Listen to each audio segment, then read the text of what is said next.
Hello and welcome to this episode of Scope. I am Tracy Pa. The dream is to change the lives of approximately 25,000 people living in 170 villages in one area of the Ramu River floodplains in the Madang Province and expand from there. The Gandep Project was initiated in 2009 when a man named Jim West visited the area and was appalled at the poor state of the community. People dying prematurely from diseases, especially malaria, the high rate of maternal and infant mortality, and abandoned or overcrowded schools. A sense of isolation also pervaded the villages. Initially, the project lacked political will to move it forward. Now the Gandep Project has reached an invaluable milestone with the signing of a Memorandum of Understanding with key stakeholders early February of this year. The MOU allows the implementation of a 9-stage project that aims to increase access to trade, education, and health.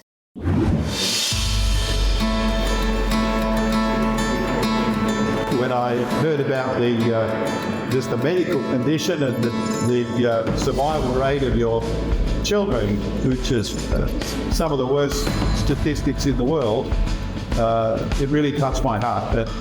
So I'm very pleased to, along with Jeff, our chairman, to be here to be part of this important ceremony and to be able to progress this project to provide access to the Ramu people. After 15 years since its inception, the Gandep Project is on its way for the people of Gandep in Middle Ramu, Madang Province. The Gandep Project was an initiative of Jim West, a member of Transform the Nations based in Australia. The organization works to empower the vulnerable, minority groups and have-nots while spreading the word of God. Their work covers various sectors in society, including education, trade, and health. The Gandep community is now its target, and after facing many challenges with mobilizing political support, Transform the Nations signed a Memorandum of Understanding with the Middle Ramu District Development Authority, the Madang Provincial Government, and the Melanesian Evangelical Church of Christ in PNG Inc. to begin its mission in Gandep. The MOU sets the tone for the implementation of the project in the far-flung and often forgotten hinterlands of Madang Province. The Gandep Project is underlined in the 5-year development plan 2023 to 2027 of the Middle Ramu DDA. It is a strategic partnership with international churches, Melanesian Evangelical Church of Christ in PNG Inc. and Transform the Nations. The Gandep Project was established to implement the 5-year plan that comes in 9 phases, which is to increase trade, education, and health resources. Currently, Transform the Nations has well over 5 million Australian dollars worth of equipment, machinery, barges, and skilled manpower to construct roads, bridges, classrooms, and health facilities. All will be brought to Madang to implement the Gandep Project. Transform the Nations is also ready to provide training and health services.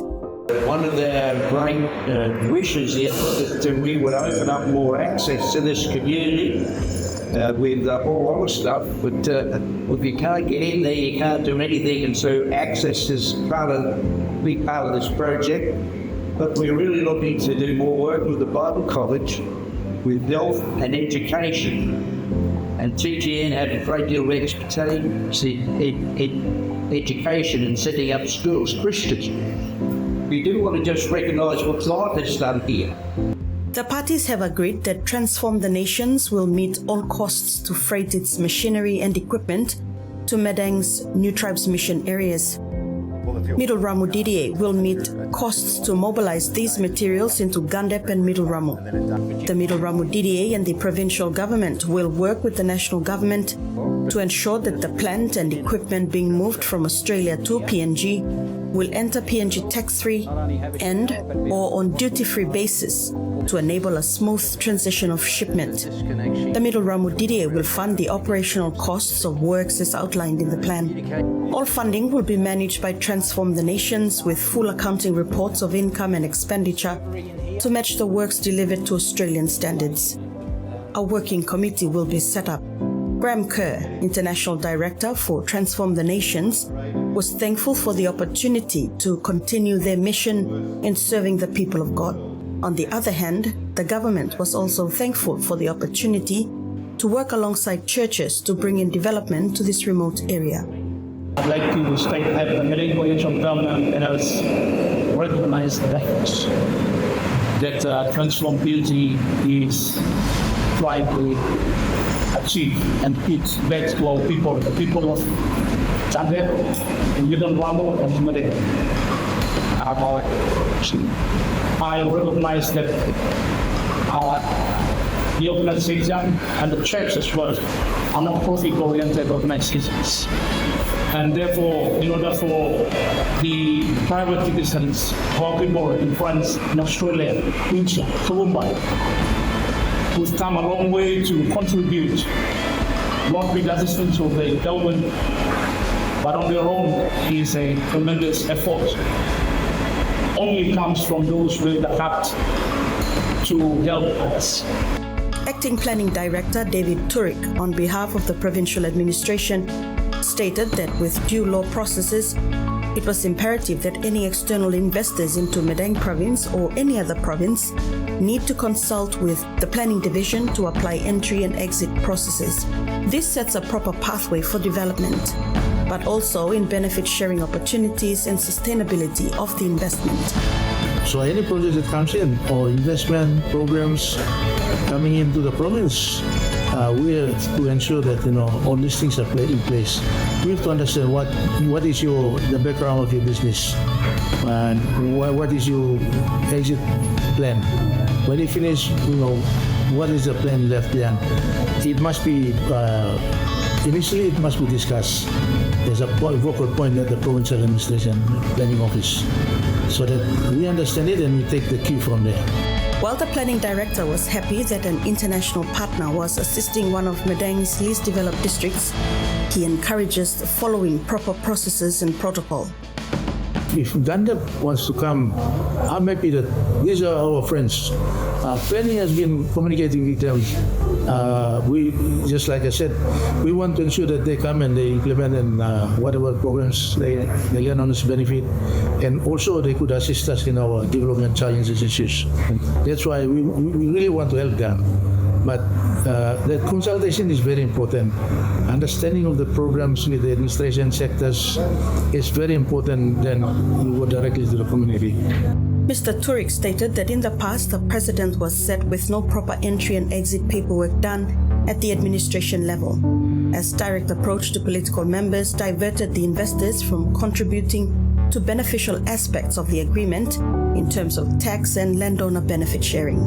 With all being said, it is a community initiative, and Mr. Turek would like to see that while it is beneficial for the district and the province as a whole, it must also be a sustainable project when the project reaches full maturity and investors decide to leave. After the break, the National Research Institute has been challenged to take charge of the government's proposed commercial rice farming, and later Cricket PNG is making strides in nationalizing cricket in all 4 regions of Papua New Guinea.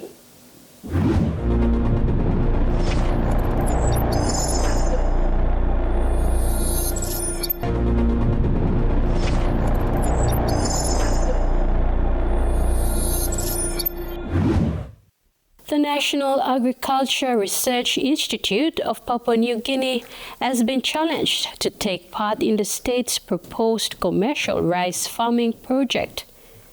Minister for International Trade and Investment, Richard Maru, issued the challenge when visiting the NRI head office in Morabeh Province on Tuesday, the 5th of March. Minister for International Trade and Investment, Richard Maru, visited the head office of the National Agriculture Research Institute outside Leh on the morning of Tuesday, the 5th of March. The minister was forthright with the intention of his visit to challenge Nari to look beyond subsistence and small-scale farming and prioritize commercial farming. He was specifically looking at the state's proposed 5,000-hectare commercial rice farming, as he had recently outlined that Papua New Guineans are paying 100% more for rice than they should. Minister Maru challenged Nari to get on board the feasibility studies to be headed by Wilma International Limited on a commercial large-scale rice farm and chicken production. After all the research, we still haven't got rice import replaced.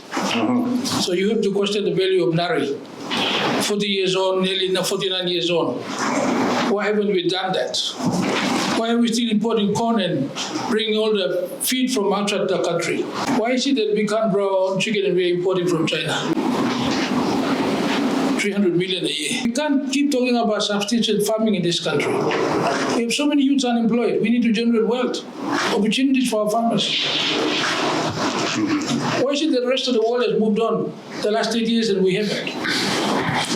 Why are we still boxed up in this subsistence farming, smallholder? We're still talking the same thing our fathers have been talking, pre-independence and post-independence. So who is going to make that leap for us? And what is the role of Nari in all this? We're going to start a 5,000-hectare commercial rice farm through irrigation for the first time in our history. You can be part of it or you may be left behind. Currently, PNG does not have an irrigation policy to guide the proposed large-scale mechanized rice farming project. I want to talk about taking PNG farming from subsistence smallholder to commercial mechanized irrigation fed. And I want to know what is Nari interested in that transition or not? Do you still want to be boxed in research for the sake of research, funded by donors or interest from all, and has never really driven the national agenda? Rice have got money now to immediately invest in this rice company, the national rice company. I want a national grain company. I want a national cocoa company. I want a national taro company. I'll put money up. If we can look at research, technology, and large-scale mechanized farming. And if Nari has some exciting ideas about where should 10,000 hectares of rice land identified in the Makam for the first rice commercial farm in Makabeli, I'm happy to talk. If you identify 10,000 hectares of land for maize in Makabeli, I'm happy to talk.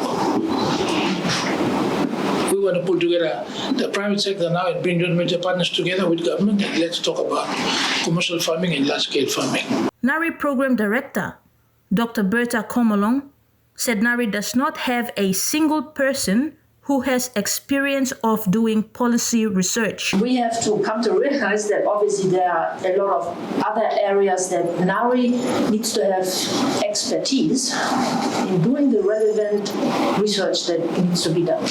And research in the sense that you ask the question, why is this happening? Research has to give the answer.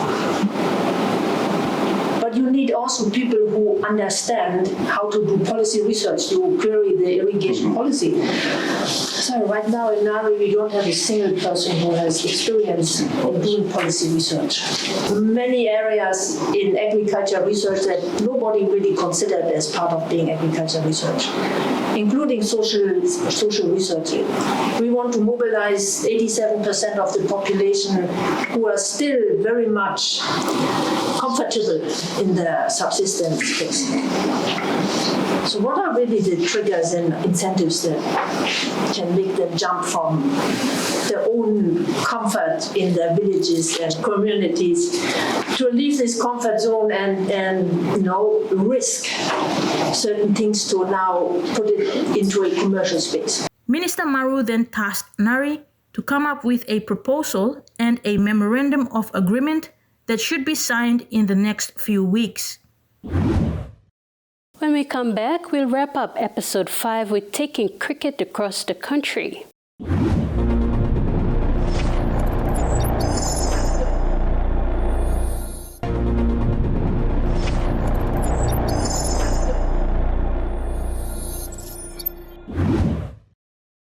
Rugby league easily is Papua New Guinea's national sport, enjoyed on and off the field by both the young and the old. It has a great following compared to other sports ever played. Looking up to rugby league as a benchmark sport, Cricket PNG has its sights set on to make cricket a national sport by 2027. To achieve that, Cricket PNG intends to maximize on the sport in 18 provinces who are actively playing cricket. Cricket PNG Chief Executive Officer Richard Don, Cricket PNG Regional Manager Lakani Oala, and Cricket and Pathways Development Officer Rodney Ma'a spoke about the development of cricket throughout the country with the target set for 2027. Cricket is often called gentleman's sport. It was born before many others. The sport has one of the greatest following and is played worldwide. Making its way into PNG, the sport first landed on the Papuan coast, introduced by early missionaries. The Papuan people of Papua New Guinea immediately fell in love with the sport and have embraced it ever since. Being around on this island for over 120 years, the sport hasn't reached the entirety of the country. Rugby league, on the other hand, which was only introduced in the late 1900s, has been a popular sport and is regarded as a national sport in the country. Cricket was played mostly as a leisure sport amongst the Papuan people until formal cricket competitions were introduced. Since then, cricket has been the #1 sport. For evidence, look no further than PNG cricket representative sites: the PNG Barramundis, the Lewas, the Siali, and the Garamuts. Almost all the players making up those teams have Papuan origin.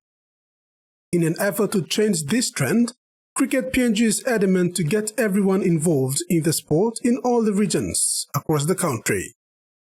The aim is that cricket becomes a national sport by 2027. You can tell that we are targeting the islands provinces, namely Arab. We have in our sights is New Britain, both Kokopo and Rabaul, also New Island, and Manus in our sights. And in the mainland, we want to go to Wewak and also Western Province and all that. So, we want to develop the game in 7 other provinces from the 11 that we have at the moment. So by 2027, we would have liked to develop the game into 18 provinces. That's our target. Oala further said, Cricket PNG is committed in ensuring that cricket is actively played in all 18 target provinces. He would like that cricket be like rugby league and soccer. It will be played nationwide with a fair representation in the national team by players from all 4 regions of the country. Yeah, we would like to see cricket as a national sport like rugby league and soccer. All the development plans we are, dishing out now is aimed at doing that. So that is one of our aims. So we want to bring the game to the provinces, bring it out to the kids there, give them an alternate sport, and you never know, we can develop an island into a Barramundi or a Lewa. The BSP Pikinini cricket program is part of the initiative to introduce cricket to provinces that don't normally play the sport. This program is one of the tools that Cricket PNG is using to market in the sport as they head for 2027. Manau Eli and Louis Kimbuna, 2 participants at the recent annual Regional Cricket Managers Meet, shared their take on being part of the cricket development program. And I believe that cricket is one of the games that is very interesting. The pathway is really clear. We teach them, show them where our BSP program to go to another level. So far last year, somebody from my village was selected to come and play over here, and she traveled to Darwin. Cricket Pathways and Development Officer Rodney Maha expressed his view on being involved in cricket development in the country. Maha said there is so much potential for cricket to grow and develop. He said he would love to see cricket reach the entirety of the country. He would like to see Papua New Guinea From other regions, Don the Barramandi's jumper, Olewa's jumper, Maha said it would make him proud of his contribution in developing cricket in PNG. For it to become a national sport, we have to include everyone else. And it's my dream that one day, if I see someone from those kind of areas playing or representing Barramandis or Lewas, I'll probably sit back and retire. Chief Executive Officer of Cricket PNG, Richard Dawn, is a passionate cricketer and a big fan of the idea of expanding the sport throughout the country. He pledges he is behind this program. CEO Dunn highlighted that in the Papuan region, the National Capital District, Central and Milne Bay provinces have a strong cricket base. As Cricket PNG looks to maintain the sport in those areas, CEO Dawn highlighted that in the Papuan region, the National Capital District, Central and Milne Bay provinces have a strong cricket base. As Cricket PNG looks to maintain the sport in those areas.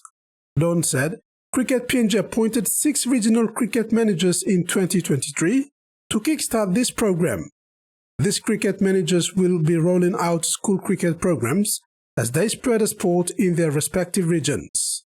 Our whole aim is to spread cricket throughout PNG and not to just have it, based a lot around NCD and central areas, which is very strong. We already know that Milne Bay and those areas have a strong cricket background, but the other areas are just as important to us. So we appointed at the end of last year our 6 regional cricket managers, and they are spread around Madang up in the Highlands. We have one in West New Britain, and we also have someone in Central and regional cricket manager. And with those guys in their roles looking more broadly at the cricket environment, we managed to pull together about 170 teams last year before the end of the year to play under 13 and under 15 cricket. So incredible growth just in the fact that we're trying to spread. Don Feather said, as Cricket PNG focuses on nationalising the sport, they are also aiming at getting local competitions going, so that those involved can actively play the sport. This includes junior development programs such as school cricket and Malolo cricket programs. Don said, the sport can develop and sustain itself in the long run, as long as there's clear pathway structure and well-organized competitions running in the country. I mean, everything from our schools program through to the Malolo program, getting junior cricket, getting the regional championships back up, is to make sure that we set a structure and we have a pathway for kids who want to play for PNG, that they know how to go about it. And that's the main thing. I mean, without that pathway, people get lost. They don't know where the opportunities are, and cricket won't grow. But for us, it's really, really important that domestic pathway and domestic competitions are in place so that we can get. This cricket development initiative will give equal opportunity to young Papua New Guineans to represent their country and explore life's opportunity through cricket. Currently, 11 provinces are known for playing cricket. However, Morobe, NCD and Central are the only provinces with active cricket competitions. Cricket PNG sets its sights on 7 new provinces in all regions of the country to expand the sport into. The idea of nationalizing cricket in the next 2 to 3 years sounds nearly impossible, but Cricket PNG is committed to delivering this program. Having 18 provinces actively playing cricket would be a big achievement for Cricket PNG, under the leadership of Richard Dawn. Until next Sunday, I'm Tracy Pa. See you then.